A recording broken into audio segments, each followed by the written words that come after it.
Our summer program is really geared more towards actually looking at every movable part in a lift, the bull wheels, the shivs, the cable that the chairs are hooked to, going over every piece of the actual lift itself during the summer. We have 5 or 6 people doing this really on a full-time basis all summer.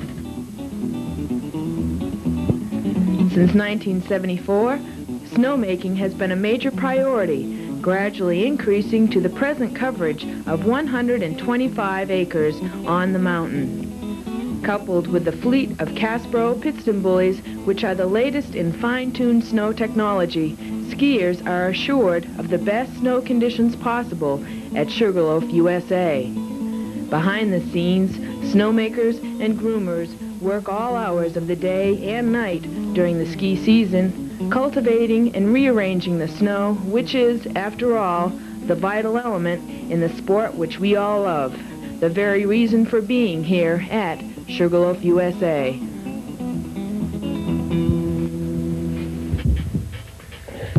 Well, that's what they want you to think snowmaking is about here at Sugarloaf, USA, but we're not going to sit here and tell you that that's what it's about, because everyone knows that that has nothing to do with what snowmaking's about at Sugarloaf.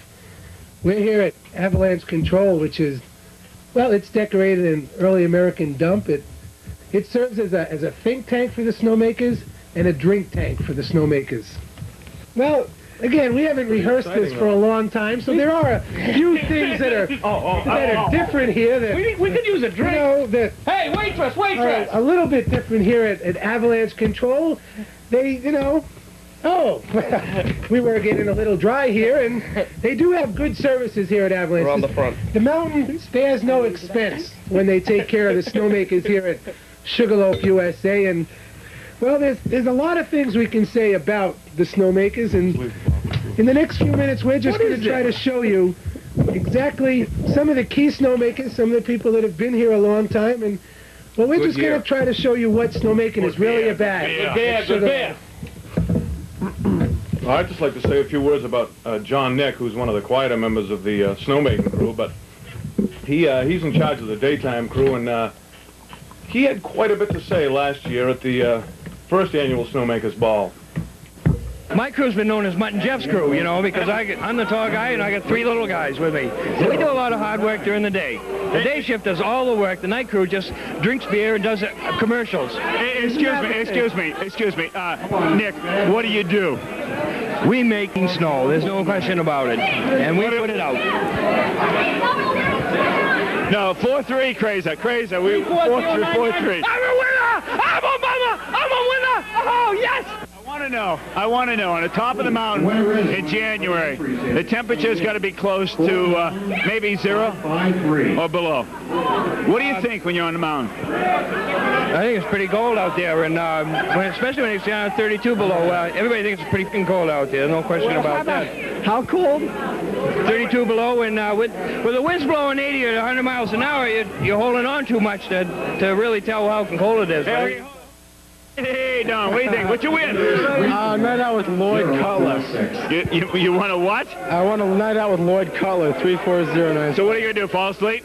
I don't know, fall asleep or check a movie out on the TV. Excuse me, but...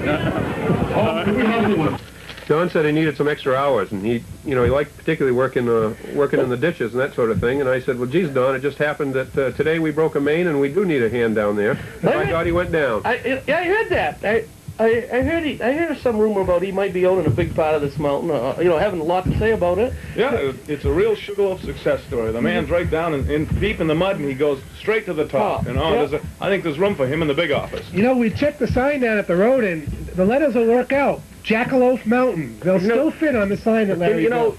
A lot of people getting success that quick, it would go to their head, but there's no animosity in Don Jackal.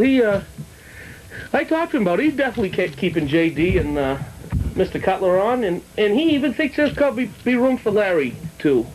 Hell of a guy. Yeah. I mean, probably the best way we can express the true meaning of Don Jackal is to show some of the things that Don Jackal had to say. The business background that the man has. Yeah, we should show some of the stuff that Don has to say about life. So tell me, Brucey, how is your ma anyway? She out of jail yet? We're making snow. No, we got our own line. The brewing, the hops, the water all blended together make this a stupid commercial, you know? You're not supposed to see this microphone we're talking into.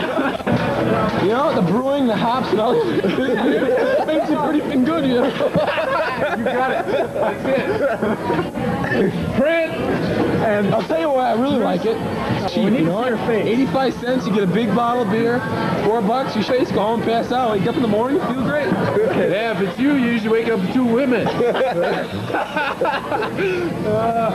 Okay, nice. Hi, Ma.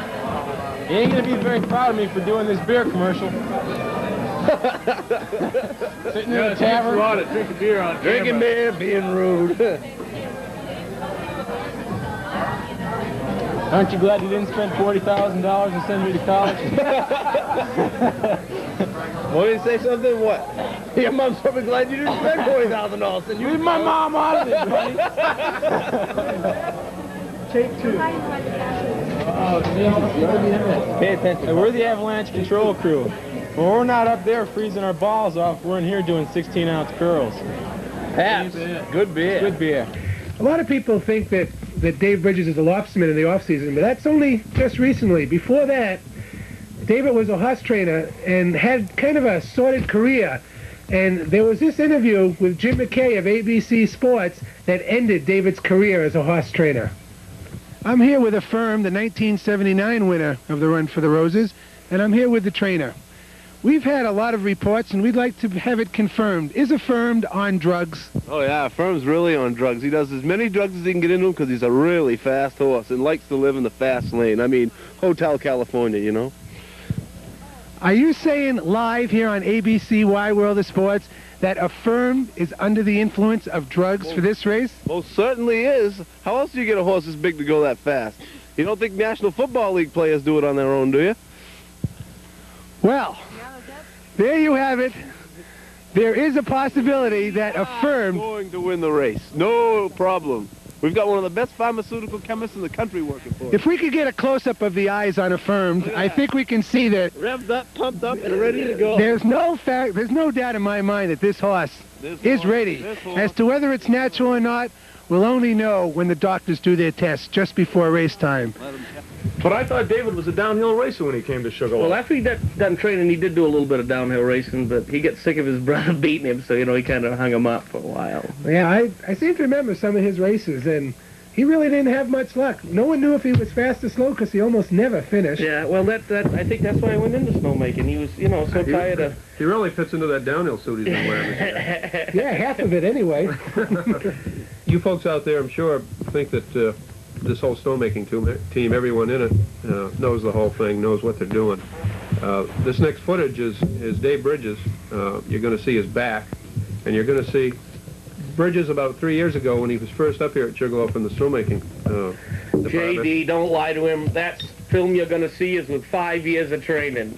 I'm telling you right now. Well, I was trying to make him look good. Well, Bridges walks around like he knows everything, and he's the king shit, and he's got all these people fooled. He don't know about dog shit about what's going on. The only reason they keep him around is so Jackal will have somebody to live with. You know, making him a snowmaker's like making John Wayne a private. He don't have a clue what's going on. He's got all these people buffaloed. You know, they bow down, they're scared. Charlie Peoples cooks him 4 eggs, double order of bacon, charges him $1.95. Sorry, Lloyd. Never mind the double order of ham, but it's awful.